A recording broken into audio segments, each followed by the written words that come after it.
نو بعض پیغمبرانو ته الله پاک درجه ورکړي دي د نورو نه اوچت کړي دي 1,24,000 پیغمبران دي 1,40,000 کم زیات پیغمبران دي نو په دې کې 313 دا رسولان دي د دې باقی ماندو نه د دوی درجه اوچته را 313 بیا په دې 313 رسولانو کې نوح علیہ السلام ابراہیم علیہ السلام موسی علیہ السلام عیسی علیہ السلام او محمد رسول الله صلی الله علیه وسلم دا 15 پیغمبران په دې 313 کې د ټولو نه اوچت دي دیته اولو العزم پیغمبران وي اولو العزم او بیا په دې 15 کې د ټولو نه اوچت یعنی د تمامو پیغمبرانو نه په درجه کې اوچت محمد رسول الله صلی الله علیه وسلم دی تلک الرسل فضلنا بعضهم على بعض دا چې ذکر شو پیغمبران فضلنا من فضیلت ورکړي بعضهم بعض تعالی بعض فبعض نور باندې منهم من کلم الله بعض د دین هغه دي چې الله وسره خبرې کړې دي ورفع بعضهم درجات او بعض له درجه اوچتې کړې دي ورفع بعضهم او د بعض درجه اوچتې کړې دي ورفع بعضهم درجات الله اوچت کړي بعض د دوی لره درجه وآتینا عیسی ابن مریم البینات من ورکړي دي عیسی علیہ السلام ته چې زوی د بیبي مریم دی البینات واضح معجزه عیسی علیہ السلام ته واضح معجزه ورکړي شوی وي د مور چې بړوند پیدا شو مادرزاده ړوند داغه علاج د هغه زمانه ډاکټرانو نشو کولی عیسی علیہ السلام په دم واچو د الله په حکم باندې هغه مادرزاده ړوند با بینا شو برګي مرض له علاج نو عیسی علیہ السلام په دم واچو نو هغه برګي مرض والا اب جوړ شو د مور ړوند پیدا به جوړ شو برګي مرض والا به جوړ شو او که یو سړی به مړو او عیسی علیہ السلام ورته قم باذن الله د الله په حکم پاسا اب جمدې شو مړی جمدې کړی دي یو دوست یو عیسی علیہ السلام چته په سفر لاړ چې واپس راغی نو داغه دوست تاسو کړو دا دوست خور وته وی چې هغه خو وفات شوی دی جلل ورور مې وفات دی عیسی علیہ السلام ماته قبر اوخه قبر لچ ورته وروسته وته پاسه د خدای په حکم هغه د قبر نه وروته جندې شو کور ته راغی یو جنازه روانه وا خلکو سره جلل عیسی علیہ السلام تاسو کې څه چلې ودا مړی شوی دی جنازه روانه ده عیسی علیہ السلام دعا کوي خدای جندې کی کټ کې کېناست خلکو ته دا کټ کېره وی خپل کټه په خپل پسر کو کور ته راغی دا شنورم جندې کړی دي بعضې داسې جندې کړی دي چې پس د مرګ راغوي جندو بیا بچی مروړي دي پس د مرګ بیا بچی وروړي دي د خټه نه به مرغه جوړ کړه خاپیرک او دم به په واچو د خلکو په مخ کې د خټه مرغه به وال وتلا هغه پورې به الوتا چې خلکو بلیدا چې د خلکو د نظر به پناه شوله هلته به پریوته بیا به خټه جوړه شو نو دا ښکاره معجزې وي یهودیانو هر وخت د عیسی علیہ السلام د وجلو کوشش کو الله وسره هر وخت جبرائیل علیہ السلام مقرر ک چې دب سره ګرځا چې يهوديان وته تکلیف اون رسي ابو ذر رضی الله تعالی عنہ فرمای وی پیغمبر علیہ السلام نے تپوسو کو کہ قرآن پاک کے عظیم تر آیت کم یو دی وراته فرمایل چې آیت الکرسی ابو هريره رضی الله تعالی عنہ فرمای کہ پیغمبر علیہ السلام فرمای سورۃ بقرہ کې یو آیات ته چې هغه د قرآن پاک د آیاتونو سردار دی او کم کور کې چې اولستی شي نو شیطان دا غدنه او تختی ابو هريره رضی الله تعالی عنہ پیغمبر علیہ السلام څوکیدار کړو د صدقې غنمو پراتو او دیوته د شپې څوکیدارو او یو بوډا راغی او په لپو باندې د صدقې دا غنم راغشتل ځانتا صادر کیا لمن کې اچول ابو هريره رضی الله تعالی عنہ پر پاسې ده سړی اونیو غلی اونیو نو غل وته ډیر جړه فریاد کوي ډیر غریبې ما بال بچدارې ما حاجتمند اوس مې پرېده بیا بن راځم پرې خود سحر مانځه کې پیغمبر علیہ السلام تپوس کو بیگانی غل سره دې سو کړل وې ډېر فریاد راته کنه پرېمه خو ده وې چې بال بچه دارم بیا به ناراضم وې دروغ وې بیا برازي دوی مش پیلا ابو هريره ته بیدار دی ځکه پیغمبر علیہ السلام فرمایلی چې بیا برازي سړی بیا راغی بیا په لپو لپو غنم ځان ته راټولول دې پراغ راوینی و وینن دې پیش کوم پیغمبر علیہ السلام ته هغه وی د پرون زیات جړه فریاد وکړي چې بال بچدار ما غریب ما اجتمن ما او نن مې پرېدا بیا بنراز زړه په اوسوځي د پرې خود سار مانځه کې بیا پیغمبر علیہ السلام ته پوس کړی دی ډېر فریاد وکړي چې بیا ناراض هم د پرې مې خود پیغمبر علیہ السلام بیا فرمایل چې دروغ وي بیا بم راضي درې مش په لوتا ابو هريره تکړه بیدار ناس دی او دې راغو شورو یې وکړلا بدات ابو هريره پراغه کلکیونی و وینن چې ارسو وې کنه ارسومره جواب فریاد کې خدای به نن پیغمبر علیہ السلام ته پیش بیا غیر جواب فریاد کوته ته چې زړه مستړی کو نن دې پرېدم نه چې بوډا پوي شو چې پریتی مینا نو ته چې ابو هريره یو مسله به توکم ما پرېدا نو مسله به توکم ابو هريره دا علم شوقیو چې دا یو چې مسله به توکم نو بس پرې خود وېدا مسله راتاو کا نا بوډا وته په کم کور کې چې آیات الکرسی ویلی شي هغه کور ته شیطان ناراضي غل غدو ناراضي پرې خود سحر پیغمبر علیہ السلام بیا تاسو کې بیگانی غل سره د سوکل وې ډېر فریاد یو کنه پرې خو مې نه خو چې پوه شو چې ما نه پرې خود نه راته وی چې مسله راته کو نو بس مسله مې ته وریدله او بیا مې پرې خود وې سم مسله وکړه ویراته د قصوی چې آیات کرسی کوم کور کې ویری شناغي کې غل غدو شیطان وغیرہ ناراض ویریشته ده ته وي او او د پیجن چې د ادریش په سوک راغلی وتا نه وینا نه مې پیج ودا ابلیسو او د چرته مرشتيانی دی ویل خو بیګه تا ترشته وي چې آیات کرسی کوم کور کې ویلی شي هغه کور ته غل غدو شیطان دشمن وغیرہ اس بم ناراض نو آیات کرسی د شپې وایا چې د شپې د آیات کرسی ویلا تبم په امنه ستا ګوانډیان بم په امني غیر چا پیر ټول ماحول پر امن بشي په دې آیات کې د الله پاک توحید د ذات او د صفاتو په یو عجیب انداز کې بیانېږي الله موجود دی الله واجب الوجود او الله جمدی دی الحي القيوم جمدی دی تل تر تلا قیوم د تمام مخلوق په انتظام باندې قائم دی او سمیع دی بصیر دی متکلم دی ہمیشہ دا پارا دی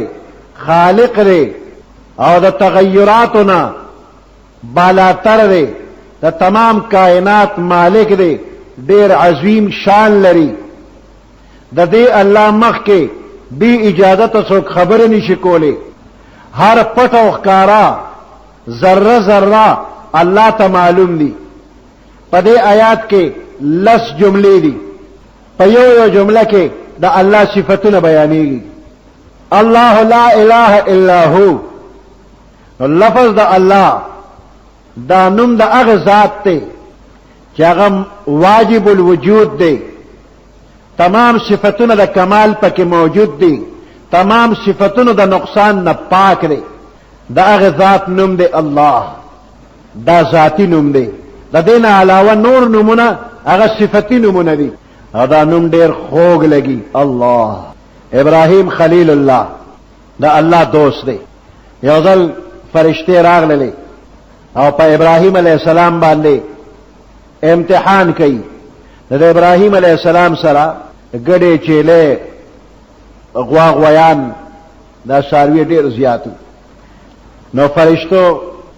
د الله نوم واغشتن ابراهیم علیه السلام وی دا ډیر خولي نوم دته یو ځل بیا والا فرشتہ ورته چې صبر راکې چې دا نوم واخلمه وې زما سره دا ساروی دی دا بدر لدر کما خو ماته دا الله نوم واخلا نو فرشتہ ورته الله چې الله نو د ابراهیم علیه السلام دا ډېر زیات خوشاله شو هغه ټول ساروی ول ورکوي ته یو ځل بیا واخلا دا الله نوم بیا والا وی بیا بسرا کې وی دا دومره ساروی چې مې درک نو دې لپاره به یو خادم ضرورتي کنه زبر خادم شم خو ته ماته دا الله نوم بیا والا بیا وته الله اووي وې زستاسو خادم زبدل دا ساروی سروما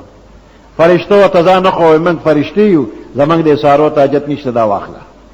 واپس ودا ما د الله په نوم ورکړي نو زه د الله په نوم ورکړی شی بیا دوباره نه اخلم. اوس د ابراهیم علیه السلام او د فرشتو ترمنځ جګړه ده. فرشتې ورته څاروي دی والا هغوی ورته موږ نه اخلو. دا جګړه به اوس څنګه فیصله وی الله فیصله وکړه چې دی واپس نه اخلي. دا څاروي خرڅ کړي او طائف کې په ځمکه والی د الله په نوم وقف او تمام خلک د هغې نه فایده اخلي. نه ابراهیم علیه السلام واغشتو نه فرشتو واغشتو. نو د الله دا نوم ډېر خوږ لګي. د هر مسلمان په زړه باندې لفظ د الله لیکلی شوی دی. ابراهیم علیه السلام الله پاک په عراق کې د نمرود په دور حکومت کې پیدا کړ. نمرود په خپل باندې کافر او ټول قوم کافر کړیو. د نمرود دربار ته چې به کم سړی ورغی درخواست به پیش کو، اول به نمرود ته سجده وکړه، وروسته به خبره کوله. ځان ته خدای وی. ابراهیم علیه السلام په داسې وخت کې الله پاک پیدا کړ چې ګیر چاپیره ټول وطن د شرک کفر نه ډکو. د ابراهیم علیه السلام خپل پلار آزر بوتانې جوړول، بوتانې خرڅول، د بوتانو عبادت یې کو. ابراهیم علیه السلام د نمرود دربار ته حاضر شو، سجده ونه کړله. نمرود ته تپوس وکړو وی تا ما ته سجده ولې ونه کړه؟ ابراهیم علیه السلام وفرمیل زه د خپل رب نه علاوه بل چا ته سجده نه کوم. نمرود ورته وی ولې زه د رب نه یم؟ نو ابراهیم علیه السلام ورته ته حاکم د ملک یې، رب نه. زه حاکم ته رب نه ویم. رب هغه ذات دی چې جمدي کول کوي، مړه کول کوي. نو نمرود ورته دا کار خو زم کومه، مړه کول جمدي کول زما کار دی. دوه قیدیان یې راوستل، یو بې ګناه او یو ګناهګار. هغه بې ګناه یې قتل کوي، دا جمدی او مړ مې کړ. هغه ګناهګار یې پرېښودوي، دا مړو دا مې جمدی کړ.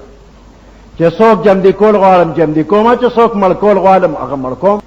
ابراهیم علیه السلام ورته بیا دویم دلیل پیش کړ. وی زما رب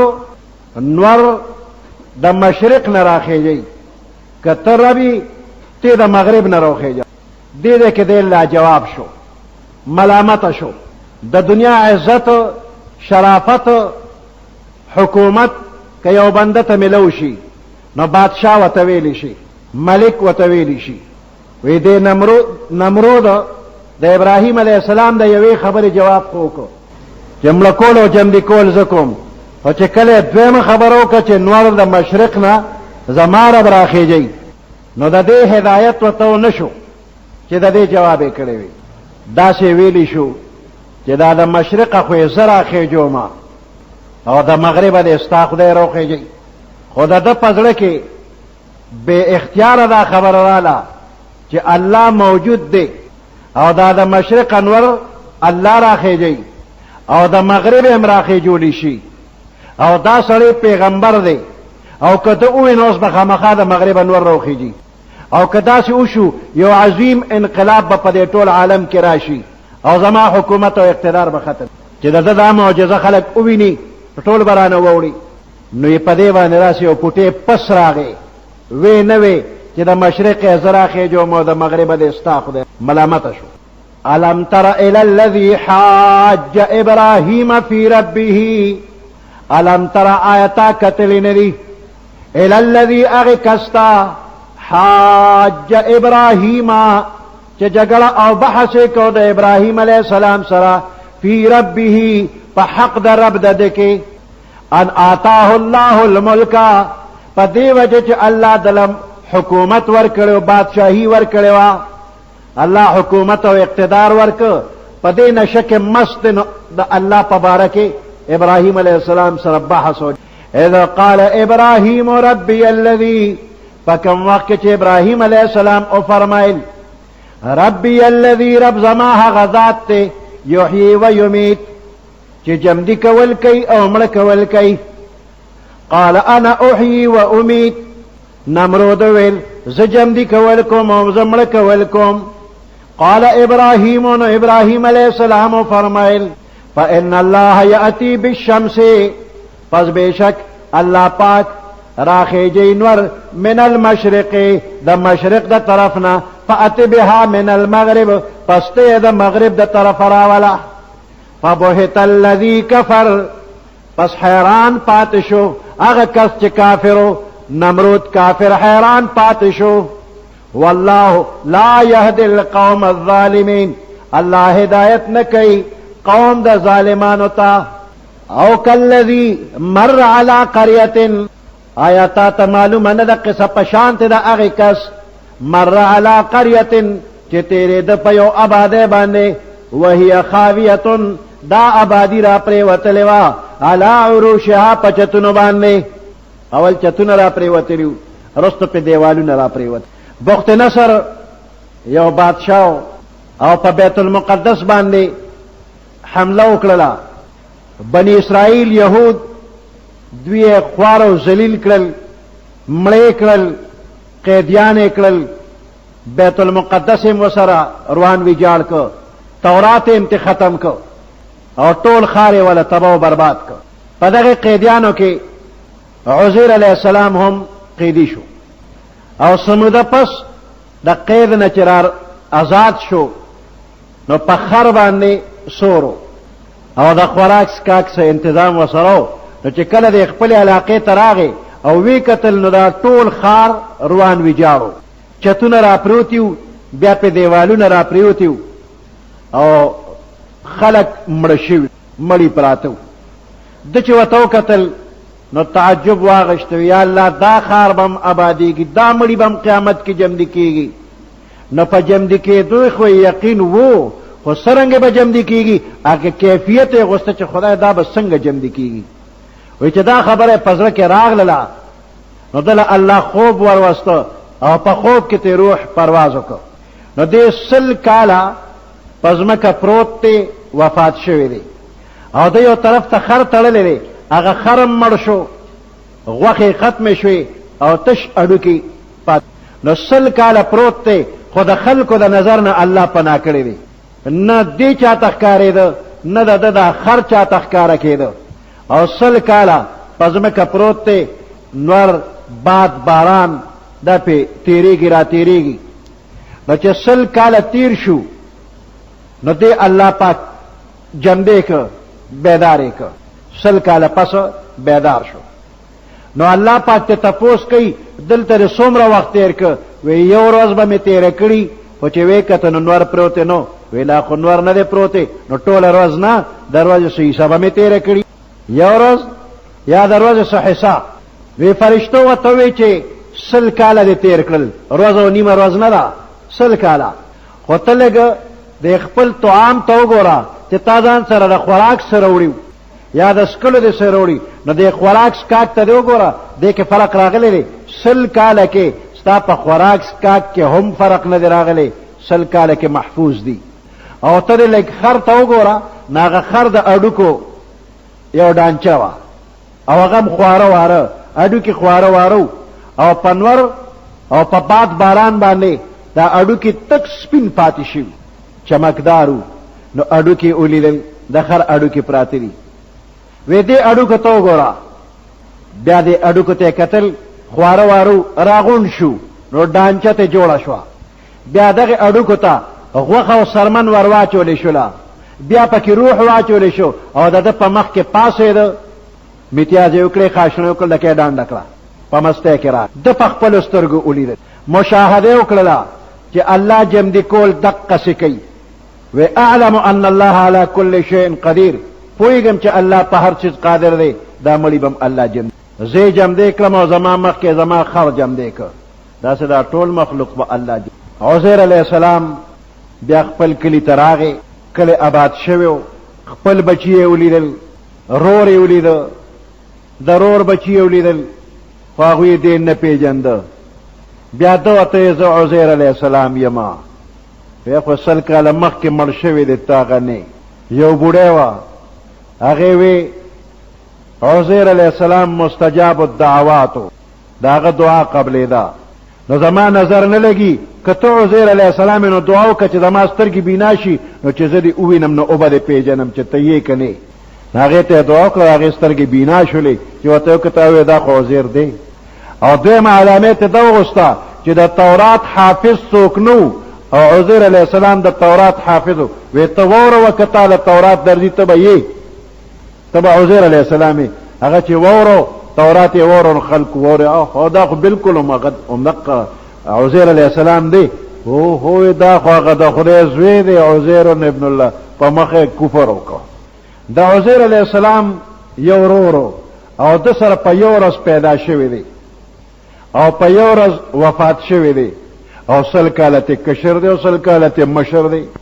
مشری کشری څنګه رااله عزیر علیہ السلام سل کاله وفات پروتو نو داغه د عمر نه لا سل لري کا او داروري جم دیو ناغه سل کاله زیات جم دی شو او د سل کاله کم جم دی شو په یو ورځ پیدا دی په یو ورځ فنا دی یو سل کاله مشر دی بل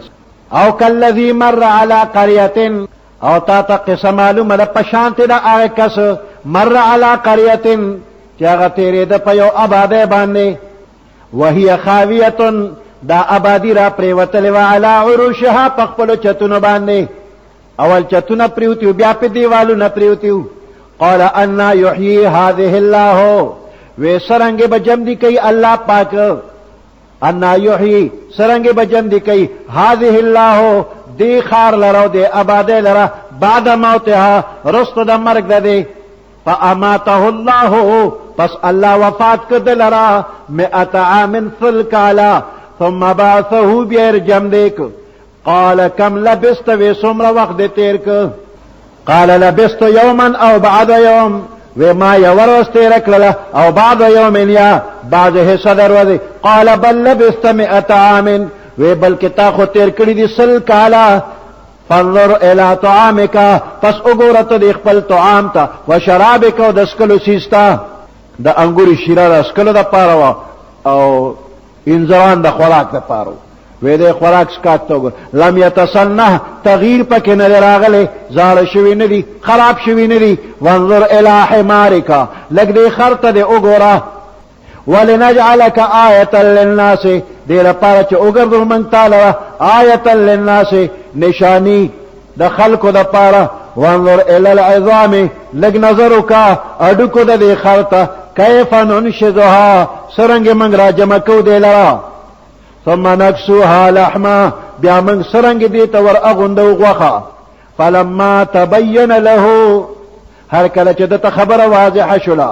قال اعلم ویز پویګما ان الله چې بشک الله پاک على كل شيء قدير په هر شي باندې قادر دی سبحان ربك رب العزه عما يصفون وسلام على المرسلين والحمد لله ابراہیم علیہ السلام قصہ پدے دے کہ اللہ پاک بیانی ابراہیم علیہ السلام قصہ پدے دے کہ اللہ پاک بیانی ابراہیم علیہ السلام اللہ پاک تا درخواست کو جماعت مشاہدہ اوخیا پدے خپل سترګو راته اوخیا چې تب دا مړی څنګه جم دي کې الله پاک وتو فرمایل د دې درخواست وجه دې سره ولستا زما په قدرت کامله باندې یقین نشته چې زهر څه کول شم ابراهیم علیه السلام خپل واقعي حال عرض کوي یقین خو مخامخاشتا او چې په خپل سترګو باندې ووینم نو د زړه اطمینان او تسلی براته حاصل شي الله پاک د ابراهیم علیه السلام درخواست قبول کو او د مشاهده لپاره یو عجیبه طریقه ورله منتخب کړله چې پاغه باندې د نور منکرین او تمام شکوک او شبهات ختمیږي هغه طریقه دا چې وته حکم وک وې سلور مارغان او ساته خیزان سره عادت کا او تو ته आवाज وک چې تعالی راضی نو چې در سره خ عادت شي ته خ او پیجنې او تیرا بلیستا خبر منی نو دغه سلور مارغان بیا علال کا بیا د دوی اډو کی د دوی غوخه بڼې او تمام اجزاء قیمه کا او بیا ته سلور حصے جوړه کا او په مختلفو غرونو باندې دغه قیمه دغه سلورمه حصہ کېږي بیا د یو مارغ نوم واخلو आवाज وتاو کا د الله په قدرت کامله دغه حیوانات به جمدی شي او ستا طرف ته په منډه منډه را روان وي. ابراهیم علیه السلام دقسې وکړل، دغه ټول حیوانات حلال کړل او قیمه یې ته جوړه کړله، 4 ځای کړه، په غرونو یې کېښودله او یو مارغه ته اواز کو، د هغه د بدن اجزا د مختلفو غرونو نه ابه را یوځای کېدل، هغه مارغه به ته جوړ شو او په هوا نه په منډه به په ځمکه را روانو. ابراهیم علیه السلام ته برات یأتینک سعیا، دا مارغه به الوزي نه، په الوتلو نه، په ځمکه په خپو به را رواني، ته به یې وینې. الوتل به ولې نه کوي؟ په الوتو کې شاید چې دا شبه را پیدا شي چې دا په هوا چته بل مارغه راغی زما خواته، نو نه په ځمکه به را رواني، ته به یې وینې چې دا هغه دی د دې مختلفو غرونو نه دا غوښه اډوکي بڼه ماڼه دا ټول را جمع شو، مارغه جوړ شو، دا د ما طرف ته را روان دی. په دې واقعه کې الله تعالی د قیامت نه پس د جمدی کولو یو نمونه ابراهیم علیه السلام ته اخولا او په دې د تمامو مشرکینو منکرینو اشکوک او شبهات زائل کی. پس د مرګ جمدون حق دی. په دې باندې د بعض خلکو دا ذهن ته سوال راځي چې پس د مرګ دا انسان زره زره شي، خور شي، نو بیا دا خور والوزي مختلفو ځایونو ته لاړې شي، چېرته په سیند کې لو شي، چېرته په غرونو په ځنګلونو باندې لاړې شي، دا به څنګه جمدي کېږي؟ د انسان عقل یې نه اخلي. نو که انسان د خپل پیدایش نه مخکې حالاتو باندې نظر واچي نو دته به معلومه شي چې په دنیا کې مختلف ځمکونه مختلف پیداوار شوی دی. هغه پیداوار د دوو انسانانو بدن ته راغی، د ښځې او د خاوند بدن ته وغوړی شو، بدن کې هضم شو، وینه جوړه شوه، نطفه تیاره شوه، د دې نطفې نه نوی انسان جوړ شو. نو دا انسان اول د کائنات په مختلفو حصو کې د ذرو ذرو په شکل کې خور وورو راجمع شو او نوی انسان ته الله جوړ کړ. اوس د دې ماشوم انسان بدن چې غټیږي، د خپل مور پیروي، د غوا میخه ګډه چيله د اوخانو پیروي، دا پیدا کوم زینو ناراضي. د دنیا په مختلفو ځمکو مختلفه غیاګانې اوشلې، مختلف تخمونه پکې پریوتل، داروګان او سره پکې پریوته، هغه ځمکو نه ذرات راجم شو، غیا جوړ شو، د دې حیواناتو بدن کې داخله شولا، هضم شو، وینه جوړ شو، پی جوړ شو، دا پیدا د انسان بدن ترازی. مختلف ذرات راجم شو، پیت جوړ شو، د انسان خېټه ته ورسه. نو خوراکونه د انسان د قشانت مختلف ذرات راجم شوی دي د دنیا د ګټ ګټ نه او د انسان بدن ته راجم شو. دا خواره واره اجزا راجم کیږي د یو انسان بدن ته. اخر کې دا انسان مرشي، بیا زری زری شي او دا زری بیا په دنیا کې خدای خوري وری کی. د قیامت پر ورځ به دا زری خدای بیا راجم کی، بیا به یو انسان جوړ کې ځان ته پیش. ابراهیم علیه السلام چې دا 4 مارغان را جمع کړی دي او حلال کړی دي د الله په حکم باندې، نو الله پاک په دربار کې چې دې سوال کوي چې ما ته اوخیا چې مړی څنګه جمدی کې، نو د ابراهیم علیه السلام په زړه کې دا سوال ولې پیدا شو؟ د خود الله په قدرت کامله ایمان وو، د ټولو نه زیات ایمان یو، نو دا سوال یې ولې وکړ؟ نو د ابراهیم علیه السلام څه شک شبه نه وه. دا سوال د شک شبه د وجه نه دی، بلکې د دې سوال منشا دا و چې د قیامت پر ورځ به ته مړی جمدی کې، نو ما ته هغه کیفیت وښایه چې څنګه به جمدی کې. نور خو یقینو خو د جمدی کولو مختلف صورتونه دي، نو خدای ته به په کومه طریقه جمدی کې. او بل دا چې زما ایمان او یقین خو مضبوط دی، خو د زړه هغه اطمینان غواړم که سبا ما نه څوک تپوس کړي چې ته وایې چې خدای مړي جمدي کوي، نو ستا مخکې جمدي کړي دي، نو زه به او زما مخکې جمدي کړي دي، ما ته وښیه چې څنګه جمدي کوي. نو ایمان او یقین مضبوط و، خو اطمینان قلبي هغه کیفیت یې غوسته، نو دا څه شک شبه د ابراهیم علیه السلام زړه کې نه وه. الله ته پته ده چې د ابراهیم علیه السلام په زړه کې شک شبه نشته، نو بیا ته الله ولې تپوس کوي اولم تؤمن، ولې ستا ایمان نشته؟ الله دا سوال ولې وکړ؟ الله ته معلومه ده چې د ابراهیم علیه السلام ایمان شته، نو الله دا سوال ولې کړی دی؟ د دې جواب دا دی چې اسنه په آخره زمانه کې داسې څوک پیدا شي چې هغه ووایي چې د ابراهیم علیه السلام یقین نو، باور یې نو، ایمان یې نو ځکه سوال کړو. نو الله د ابراهیم علیه السلام د خولې مبارکې نه په خپله دا الفاظ راوباسي چې نه زما خو ایمان شته، خو زه اطمینان قلبي غواړم، ولکن لیطمئن قلبي، ایمان مې شته خو اطمینان قلبي غواړم. نو ابراهیم علیه السلام سوال کړی دی او الله پاک وتا حکم کړی دی 4 مارغان حلال کا. اوس دا 4 مارغان کم دي چې ابراهیم علیه السلام ته حکم وشو چې دا حلال کا؟ دې کې مختلف روایات راغلي دي. 4 مارغان، یو طاووس دی او بل ګرګس دی او یو کارغه دی او 4م ورسره چرګ دی. دا 4 حلال کړل. په دې 4 کې خپل خاص صفتونه دي. دا طاووس چې دی نو د کې غرور او تکبر دی، او په دې ګرګس کې د خوراک سکاک شهوت دی، او په دې کارغه کې حرص دی، او په چرګ کې شهوت النکاح دی، د نکاح شهوت دی. نو که یو انسان حیات ابدی غواړي، همیشه ژوند غواړي، نو دې د خپل 4 شهوتونه، دا 4 خصلتونه دې مړه کړي، نو چې دا یې مړه کړه دته به الله پاک حیات ابدی ورکړي. انسان که حیات ابدی غواړي نو دې د خپل 4 خصلتونه مړه. په طاووس کې غرور او تکبر دی، په انسان کې غرور او تکبر شته، نو دا غرور او تکبر دې مړ کا. په دې ګرګس کې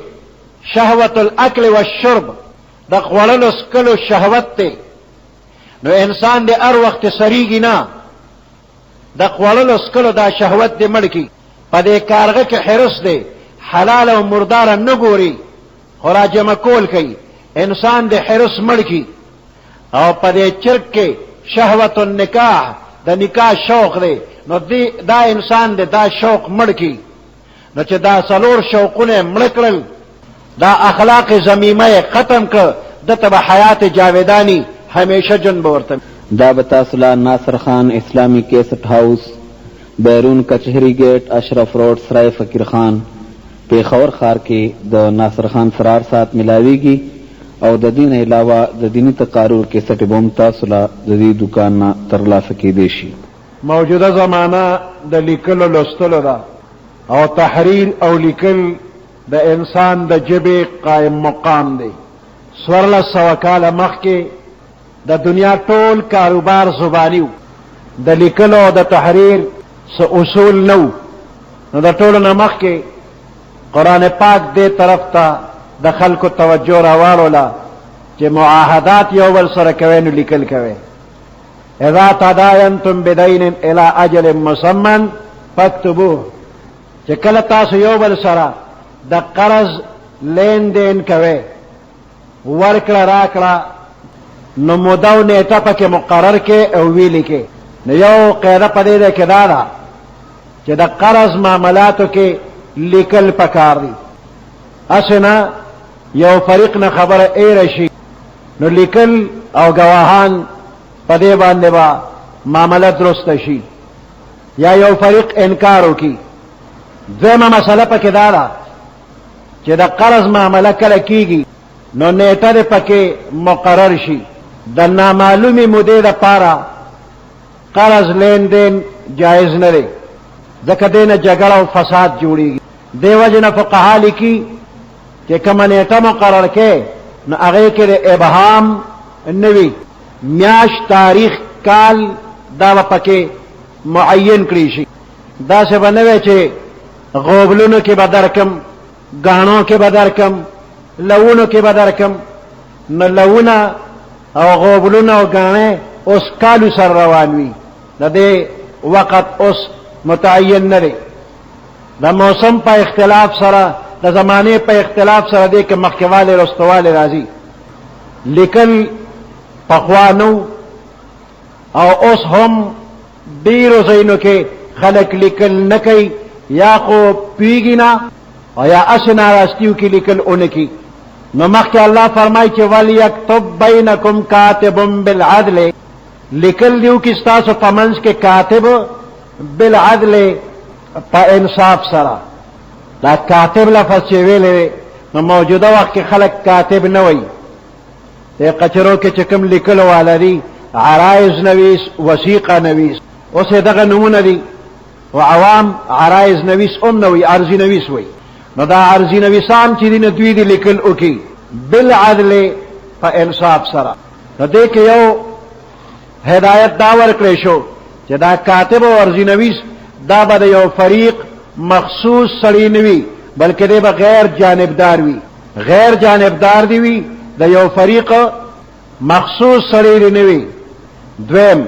د کاتب او عرضي نویس ته دا هدایت ورکړی شو چې لیکل کې نو په انصاف باندې وکړه، ځکه د بل فانی نفع لپاره خپل دایمي نقصان اونکې، د آخرت نقصان نه ځان بچ کا. او بل کاتب ته هدایت ته چې تا ته الله د لیکلو طریقه خولې ده، نو د دې شکر دارې چې ته د لیکلو نه انکار مکوه. لیکل چې کیږي نو بیان به څوک کوي؟ ولیملل للذي علیه الحق، بیان به هغه کس کوي چې په چا باندې حق لازم دی. مثلا یو سړي قرض سودا واغشتا، نو دا ګاټ قرض اغشتون کې دی، نو بیان به دی کوي د ده په ذمه باندې حق دی. دی به وایي چې ما د فلانی نه فلانه سودا واغشتا په دومره روپو باندې، زما په ذمه باندې دومره روپۍ دي، دا به په فلانی وخت کې ورکوم، په یو ځل به ورکوم یا لږې لږې به ورکوم. نو دا بیان به وکړي. نو دې ته املا وایي. ولیملل للذي علیه الحق، چې په چا باندې قرض دی، په چا باندې حق دی، نو دی به املا وایي، دی به بیان وکړي. د ده طرف نه اقرارنامه به وي. په لیکلو کې دا احتمال شته چې کمې زیاتې پکې راشي. نو مخکې الله فرمایي ولیتق الله ربه، دې د خپل الله نه ویریږي چې د ده رب دی، پروردگار دی. ولا یبخس منه شیئا، لیکلو کې د هیڅ کمې نه کوي. کله داسې وشي معاملاتو کې چې د چا په ذمه باندې حق وي، نو هغه کمزوري وي، بیان نشي کولی، یا عقلی نوی معشوم وی، بیان نشي کولی، یا ګونګاوي جبه نه چلیږي، یا جبه بدل را، لیکلو والا د یوې جبه دی، بیان والا د بلې جبه دی، دواړه د یو بل په جبه نه پوهېږي.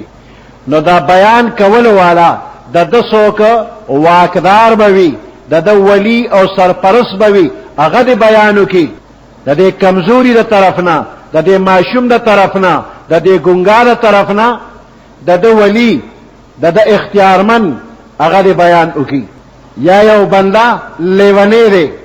یا نابالغ دی، نو د ده ولی د بیان وکړي. یا یو سړی په خبرو نه پوهېږي، هغه چاله اختیار ورکړي، وکیل به ځان له جوړ کړي، نو وکیل به بیان وکړي. نو بیا د دې نه پس چې لیکل وشو، نو دا لیکل به یوازې کافي نه ګڼي، بلکې په دې باندې به ګواهان مقرر کړي. ځکه چې کله اختلاف او جګړه راشي، نو په عدالت کې د دوو ګواهانو په ګواهۍ باندې به فیصله کیږي. نو صرف په لیکلو باندې کار کیږي نه، بلکې دوه ګواهان پکې پکار دي. د ګواهۍ لپاره ضابطه او قانون دا دی چې دوه نارینه به وي، یا یو نارینه او دو زنانه به وي. یو سړی که شهادت کوي نامنظور، او که بېشمېره ښځې شهادت کوي او سړی ورسره ني، دا نامنظور. دا سړی چې درله شهادت کوي نو دا به مسلمانان وي، من رجالکم. او دویم دا چې قابل اعتماد به وي، فاسق فاجر به نه وي. ممن ترضون من الشهداء، دې کې قابل اعتماد ته اشاره وشوله چې ستا خوښ وي. ګواه به بغیر د شرعي عذر نه د ګواهۍ نه انکار نه کوي. یو بنده چې ګواه جوړ کړی شو، نو دې بیا انکار نه کوي چې زه ګواهي نه کومه، ځکه د ده په دې شهادت باندې د دې مدعي حق جمدي کیږي. که دې شهادت نه کوي، د هغه حق ختمیږي. نو دا ګواه گواهی او قومی خدمت وګڼي او دا تکلیف دې برداشت کی، گواہی دی وکي. یو معاملې چې کیږي او دغه وخت کې ته چاته چې راشه زمنګ پر معاملې باندې گواشه، نو دغه وخت کې دې گواله د انکار کولو حق شتا چې زه نیم بلبوزه زه گوی نه کوم، خو چې کله گواه که او بیا اختلاف راغوي راشه ماله گوی او که دوی نه کومه اوس به دې ګناهګاري. نو د گواه جوړېدو په وخت کې گواه ته اختیار شته چې ډېر خلک نور شته، ما مه گواه کوه زه اوسګار نیم، که ما قطرو ته بوځې نو زه له سره تلی نه شمه، نو بل څوک وګوره گواه که چې بیا خو په مقدس سره لاړ شي زه د تلو نیم. نو دا اختیار شته ورسره، خو چې کله یو معامله کې گواه شوې نو بیا به خامخا مخیله ځي. نو لیکل به کې او په لیکلو باندې به گواهان مقرر کې، که معامله ورکوټې ده او که لویه ده نو لیکل کوه، که د لږ مال لین دین دی هم او که د ډېر دی هم نو لیکل خري، ناراستی مه کوه. لیکلو واضح الفاظ دی لیکي، ګول مول خبره دی نه لیکي، داسې مضمون دی نه لیکي چې کله د هغې نه یو څه معلومیږي او کله تې نه بل څه معلومیږي، کله ته د یو حق معلومیږي کله ته د بل حق معلومیږي. نو داسې مجمل الفاظ دی نه لیکي، ګول مول الفاظ نه واضح الفاظ دی لیکي. ها که معامله د قرض نه وه لاس په لاس باندې د نقد سودا وه نو بیا که لیکل اونه کې نو ګناهګار نه، خو بیا هم لیکل غوره دي. بیا په دې موقع باندې گواهان مقررول ام خري، ځکه کله دې کې اختلاف راشي، خرڅون کې وای ما خو پوره قیمت نه لري وصول کړي، اغشتون کې وای سسیس خو پکې لا پاتې لري پوره سودا مې وصول کړي نه ده. د آیات په اول کې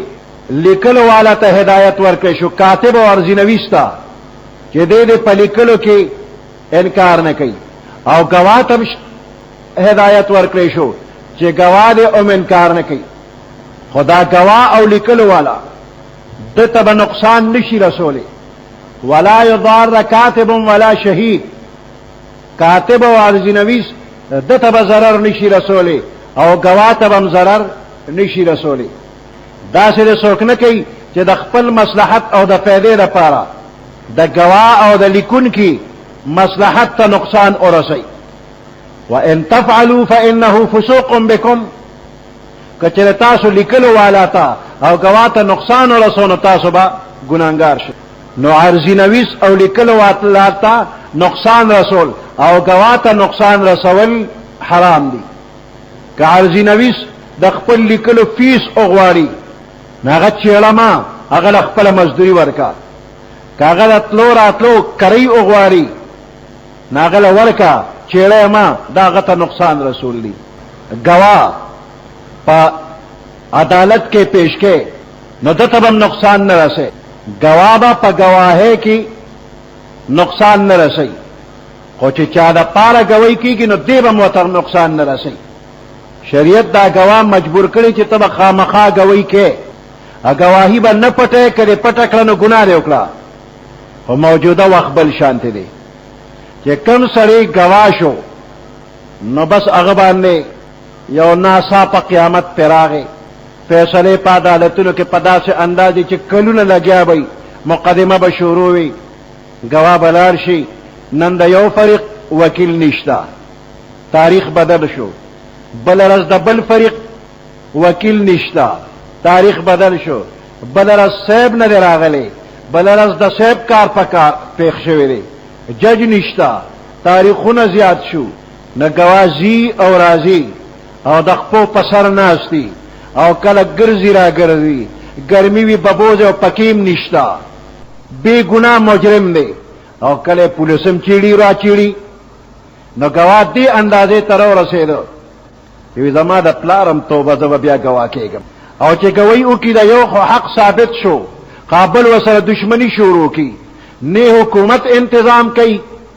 او نه بیا فریقین انتظام کولی شي، فریقین بخپلو کې جوړه مو کې او گواه پکې مختورن. د گواه لپاره تحفظ دی، موجوده وخت کې تحفظ نشته، د دروغو گواهان په پیسو باندې گواهان راځي، عدل او انصاف ختم شو. نو حکومت له پکار دی چې د گواه تحفظ وکړي،